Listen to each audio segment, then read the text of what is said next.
औरंगाबाद उच्च न्यायालयाच्या खंडपीठाला ईमेलच्या माध्यमातून बॉम्बस्फोटाची धमकी देण्यात आली आहे।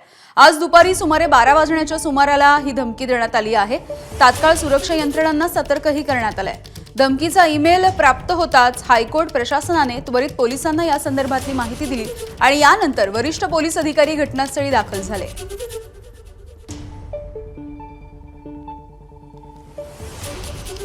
तर औरंगाबाद उच्च न्यायालयाच्या खंडपीठाला ईमेलच्या माध्यमातून ही धमकी देण्यात आली आहे। बॉम्बस्फोटाने उडवून लावण्याची ही धमकी देण्यात आली होती। आज दुपारी 12 वाजण्याच्या सुमाराला एक ईमेल मिळाला आणि या ईमेलच्या माध्यमातून ही धमकी देण्यात आली आहे। पोलिसांकडून अधिकचा तपास सध्या सुरू आहे। धमकीचा ईमेल जसा आला त्याच वेळेला पोलिसांना या संदर्भातली माहिती देण्यात आली आहे।